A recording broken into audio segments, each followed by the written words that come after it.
젊은 나이에 선지자가 되었어요.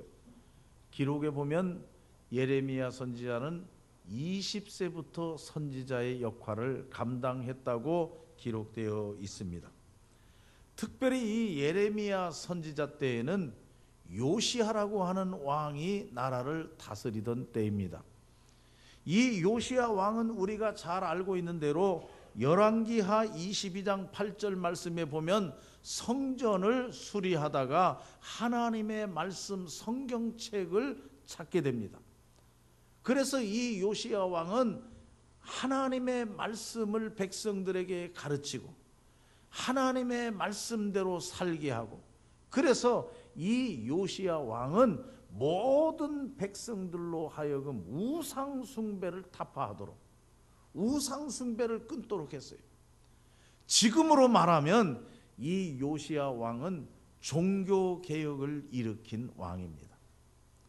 그러한 요시야 왕이 뒷받침되어 있기 때문에 이 예레미야 선지자는 그 어떤 선지자보다도 활동을 활발하게 할 수가 있었습니다. 이 요시야 왕이 죽은 후에 그 왕의 자리가 여호야김과 시드기야라고 하는 왕으로 내려갑니다. 이 요시야 왕 때 개혁된 종교가 다시 무너지기를 시작하는 거예요. 백성들이 우상을 숭배합니다. 하나님과의 언약을 지키지 않습니다.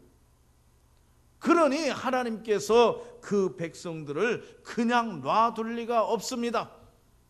그래서 하나님은 백성들을 징계하게 되고 결국 나라는 망하게 되고 바벨론에 다 포로로 끌려가게 됩니다. 예루살렘은 다 함락되었어요.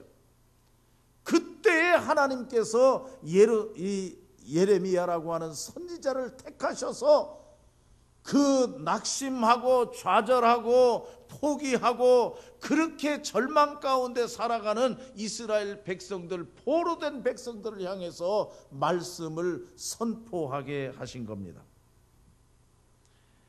이 예레미야 선지자는 부드러운 성격의 소유자였다고 합니다.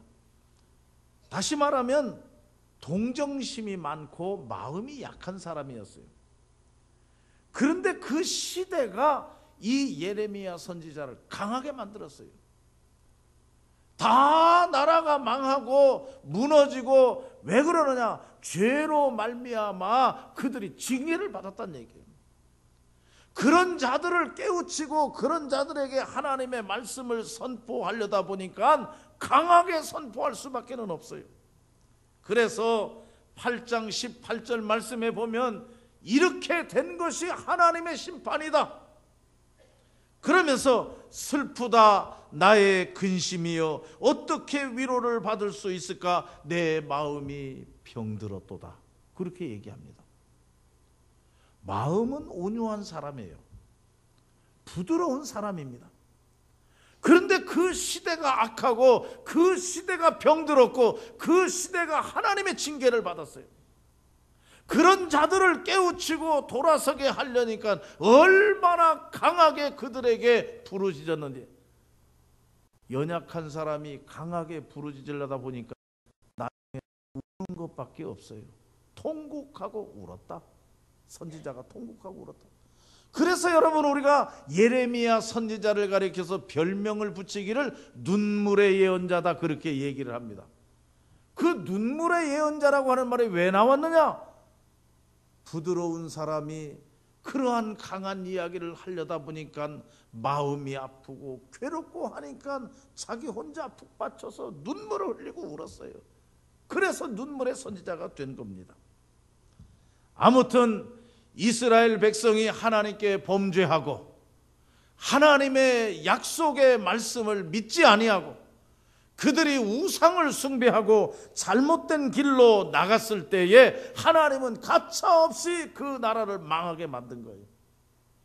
그러는 가운데에서 예레미야 선지자를 택하셔서 그들에게 하나님의 메시지를 전하게 하는 겁니다. 여기 31장 32절 말씀에 보면 여기 무슨 말씀이 31장 31절 여호와의 말씀이니라. 보라 날이 이르리니 여기 보라, 날이 이를 것이다. 여기 희망이 있습니다.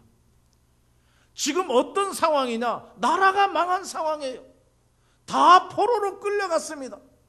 다시 회복될 수 있는 상황이 아니에요. 이제 나라가 끝장입니다. 그러한 상황에 하나님은 예레미야 선지자를 택해 가지고 그 낙심 가운데 빠져 있는 백성들에게 전하기를, 보라, 날이 이르리라. 다시 말하면 희망이 있는 겁니다. 그러면서 이 예레미야 선지자가 하는 이야기가 뭐냐 하면은 오늘 31절 말씀에 새 언약을 주시리라. 하나님이 새 언약을 주신다. 이것은 다시 살리겠다는 겁니다. 다시 회복시키겠다는 거예요. 다시 이 민족을 일으켜 세우겠다는 겁니다. 여러분, 예레미야서의 말씀을 전체적으로 읽어보면 앞부분의 계속 흐름은 하나님의 징계입니다. 우상 숭배하고 하나님의 말씀대로 살지 아니하고 하나님의 언약을 깨트리고, 오늘 여기 32절 말씀에 보면 그들이 내 언약을 깨트렸음이라, 하나님과의 약속을 지키지 아니하고, 그러니까 하나님께서 그 민족을 치시고 이웃 강대국에 의해서 나라를 무너지게 만드는 거예요. 그런 얘기가 계속 예레미야 앞부분에 나와 있어요. 그러다가 오늘 여기 본문 말씀에 보면은 여호와의 말씀이니라. 그러면서 선지자는 말하기를, 보라, 날이 이를 것이다. 다시 말하면 여기다 한마디 더 붙인다면, 보라, 새로운 날이 너희에게 이를 것이다. 그러면서 하나님이 너희와 새 언약을 맺을 것이다 하는 이 얘기. 이것은 하나님이 회복시키신다. 다시 살 길이 열린다. 하나님께서는 이 민족을 다시 일으켜 세우니까 희망을 가지고 일어서라 하는 것을 지금 백성들에게 예레미야 선지자는 이야기하고 있습니다.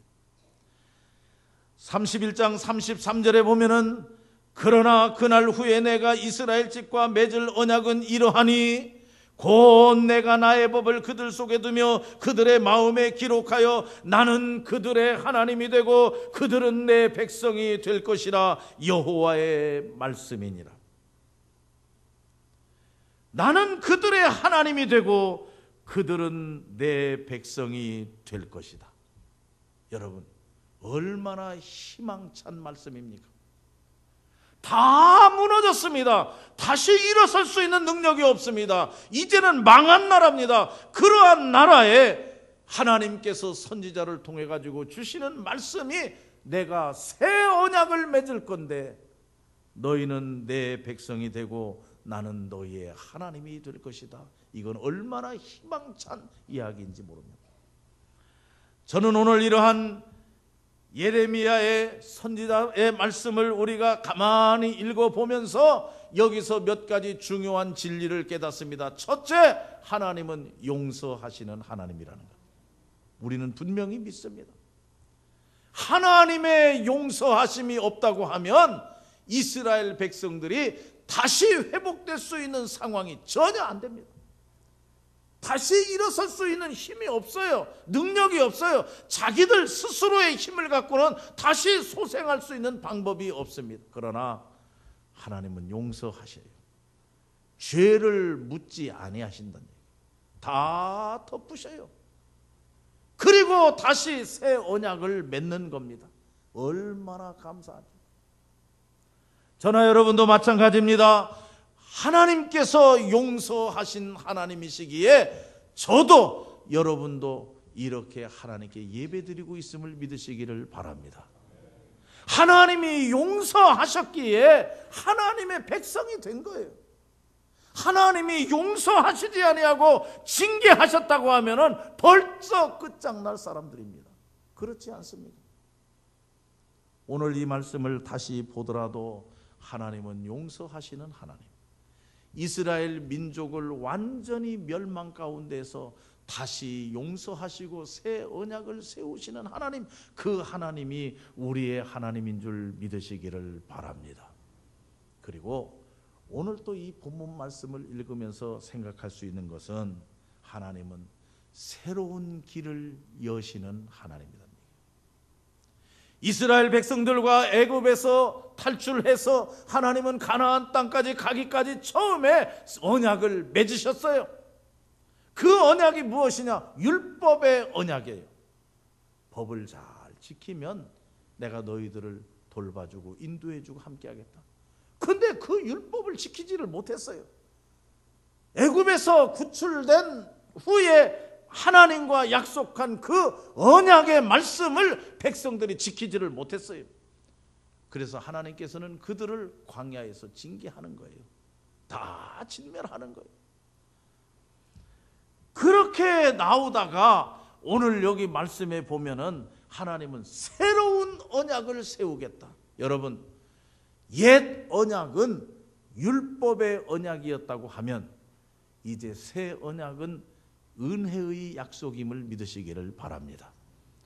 독생자 예수 그리스도를 보내주시겠다는 겁니다. 메시아를 보내겠다는 거예요. 이제 그래서 우리의 죄를 대신해서 십자가에 못 박혀 죽게 하시고 오직 은혜로, 율법을 지킴으로가 아니라 오직 은혜로 믿기만 하면 구원받겠다고 하는 거예요. 이것이 바로 새 언약이에요. 이것이 희망입니다. 옛 언약 율법을 지킴으로 해서 너희가 구원을 받을 것이라고 하는 것은 어차피 어겼어요. 그것은 지키지 못할 언약이에요. 우리가 지키지 못하고 배반했어요. 하나님께서는 자비와 긍휼을 베풀어 주시어서 우리의 죄를 용서하시고 독생자 예수 그리스도를 보내신다고 하는 약속의 말씀입니다. 이것이 바로 새 언약입니다. 예수 그리스도예요. 오늘 우리는 이 말씀을 보면서 하나님은 새로운 길을 여신다. 할렐루야. 하나님은 우리를 지극히 사랑하신다. 실수하고 징계받아 다 망했지만은 하나님은 또 살리기 위해서 새로운 길을 여신다. 이스라엘 백성들에게 새로운 길을 약속하신 하나님께서 독생자 예수 그리스도를 보내주시어 예수 그리스도를 믿음으로 구원받는 은혜의 새 길을 우리에게 열어주신 줄 믿으시기 바랍니다. 이것이 하나님 앞에 감사해요. 이것이 하나님 앞에 은혜다고 하는 얘기죠. 여러분, 오늘도 주님은 우리 앞에 새 길을 열고 계심을 믿으시기 바랍니다. 징계하시는 하나님이 아니에요. 우리에게 새로운 길도 여시는 하나님이에요. 지금 루터의 종교개혁 500주년의 해입니다. 루터의 글을 보면은 루터가 그런 말을 했어요. 나는 주기도문을 외우기가 싫다. 그 왜 주기도문을 외우기가 싫을까 했더니 이 루터의 아버지가 얼마나 강하게 가르쳤는지 그냥 잘못하면 아버지한테 맞았어요. 신앙생활 제대로 안 하면 말이에요. 강제예요. 그냥 명령이에요. 엄하게 신앙교육을 받았어요. 그런데 주기도문만 외우려고 하면은 하늘에 계신 우리 아버지, 아버지라고 하는 말이 자꾸 나와요. 근데 아버지라고 하는 말만 나오면 가슴이 떨려요. 그러니까 자기는 하늘에 계신 우리 아버지라고 하는 주기도문을 외우기가 싫다. 그런 얘기를 글에 써놨어요. 이 말씀은 무슨 말씀이다? 여러분, 하나님은 우리에게 엄하게 징계하십니다. 옛 언약을 지키지 아니했을 때 하나님은 과감하게 무너뜨립니다. 다 나라가 망해버렸어요. 다 포로로 잡혀갔어요. 다시 일어설 수 있는 길이 없어요. 그런데 그 하나님은 사랑의 하나님이심을 믿으시기 바랍니다. 용서하시고 또 새로운 길을 하나님이 여셨어요. 그 새로운 길이 은혜의 길이에요. 그 새로운 길이 예수 그리스도의 길임을 믿으시기를 바랍니다. 그것만이 아닙니다. 오늘 이 본문 말씀을 보면서 하나님께서는 32장 41절 말씀에 보면 뭐라고 말씀했느냐? 내가 기쁨으로 그들에게 복을 주겠다. 하나님은 복을 주시는 하나님이심을 믿으시기를 바랍니다. 세상적인 복이에요. 건강의 복도 주시고 물질의 복도 주시고 가정의 형통한 복도 주시고 이 세상에 우리에게 필요한 모든 것을 넘치도록 채워주시는 하나님이심을 믿으시기를 바랍니다. 이러한 복을 주시겠다고 하는 약속의 말씀입니다. 우리가 다 잘 살기를 원하시는 줄 믿으시기 바랍니다. 하나님은 잘 되기를 원하셔요. 또 마지막으로 오늘 이 본문 말씀 읽지는 않았습니다만 뒤로 가보면 33장 11절 말씀에 무슨 말씀이 있느냐 하면은 내가 너희에게 복을 줄 텐데 성전에서 감사제를 드리는 소리가 들리게 될 것이다, 이렇게 얘기했어요. 이건 뭐냐? 여러분, 영적인 회복입니다. 하나님께서 영적으로 다시 살게 하겠다. 성전에서 예배 소리가 들리게 하겠다. 나는 성전은 어떤 곳이냐? 예배하는 곳이고 찬송하는 곳이고 기도하는 곳입니다. 성전에서 예배 소리가 들리지 아니하고 성전에서 기도 소리가 들리지 아니하고 성전에서 찬송 소리가 들리지 아니하면 그 성전은 망하는 거예요. 그 종교는 망하는 거예요. 여러분, 종교가 망하고 성전이 망하면 나라가 망한다는 사실도 우리는 알아야 돼요. 그래서 오늘 여기 말씀에 보면은 이 예레미야 선지자를 통해서 이스라엘 백성들에게 말씀합니다. 하나님은 용서하신다. 그리고 하나님은 새로운 길을 여신다. 그리고 너희에게 필요한 육신적인 복을 주신다.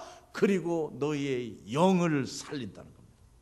여러분, 영이 잘 돼야 범사가 잘 됨을 믿으시기를 바랍니다. 이게 우리 믿는 하나님의 백성들은 공식이에요. 여러분, 교회가 평안해야 가정도 평안합니다. 교회가 평안하고 신앙생활이 행복해야 직장생활도 행복합니다. 교회가 잠잠해야, 조용해야 여러분 사업도 잘 번영합니다. 왜냐? 영이 잘 돼야 범사가 잘 되기 때문에 그렇다는 말씀이에요. 그래서 오늘 이스라엘 백성들에게 이 예레미야 선지자를 통해서 말씀합니다. 성전에서 감사제를 드리는 소리가 다시 들리게 할 것이다. 영적으로 살아나게 할 것이다. 이것이 이스라엘 백성들에게 주시는 하나님의 축복입니다. 33장 18절 말씀에 보면 번제와 소제와 제사장이 끊어지지 아니할 것이다, 그렇게 얘기했어요. 다 살리겠다 하는 얘기입니다. 여러분, 저는 지금 몇 번에 걸쳐서 우리 교회가 철야 기도가 살아나야 된다, 나는 그 말씀 드렸어요. 왜 자꾸 이야기하느냐? 예방주사 맞는 겁니다. 한 번에 그냥 철야 기도 합시다 하면 안 나올까 봐 미리 자꾸 예고하는 거예요. 이제 조금 있으면 철야 기도 시작합니다. 철야 기도 시작합니다. 기도가 살아나야 돼요. 예배가 살아나야 돼요. 우리 지난주에 여름 성경학교 교사 강습회를 했어요. 교사 강습회. 저희들이 교사 때, 저희들이 배울 때는 3박 4일 동안 먹고 자고 교사 강습회 했어요. 그런데 지금 교사 강습회 어떻게 하느냐? 금요일 날 밤에 모여요. 그러니까 금요일 날 밤에 모여서 시작해서 토요일 날 하루 하고 끝나. 내가 가만히 보니까 그냥 할 수 없어서 때우는 것 같아. 근데 그것도 토요일 날 안 나가면 그만이죠. 토요일 날 안 나가면. 빠진 선생님도 있더라고, 내가 보니까. 그러니까 교사 강습회 안 한 거예요. 점점 식어져가. 여러분, 부흥성에 월요일 날부터 목요일 날 저녁까지 했어요. 열심히 했습니다. 여름 성경학교 월요일 날부터 목요일 날까지 했어요. 근데 지금 여름 성경학교 어떻게 합니까? 토요일 날 모여서 주일 날까지 해요. 그 여름 성경학교입니까? 점점 예배 소리가 줄어들고 점점 기도 소리가 줄어들고, 여러분, 이것은 영적으로 망하는 것이고 육적으로 망하는 것이란 얘기예요. 예레미야 선지자는 지금 회복시킵니다. 하나님이 용서하신다. 하나님이 새로운 길을 여신다. 그리고 너희들에게 육신의 복을 허락하신다. 그리고 너희들을 영적으로 살린다. 지금 예레미야 선지자는 이야기하고 있습니다. 예레미야 애가 3장 25절 말씀에 보면 기다리는 자들에게나 구하는 영혼들에게 여호와는 선하시도다 이렇게 말씀했어요. 구하고 기다리는 자, 매달리는 자, 간구하는 자, 이런 자들에게 하나님은 복을 내려주시고 다시 회복시킨다고 하는 말씀입니다. 여러분, 결론적으로 말씀을 드리면 새 언약, 하나님께서 우리에게 세우신 새 언약, 이건 율법이 아니라 은혜입니다. 은혜의 언약입니다. 이 은혜의 언약은 회복시킨다는 겁니다. 살린다는 거예요. 이 예레미야서의 말씀을 우리가 묵상하면서 살리는 하나님, 회복하시는 하나님, 다시 일으켜 세우시는 하나님이라고 하는 것을 우리가 굳게 믿고 그 하나님을 의지하고 힘차게 다시 일어서는 하나님의 백성들이 되어야 될 줄로 믿습니다. 기도하십시다.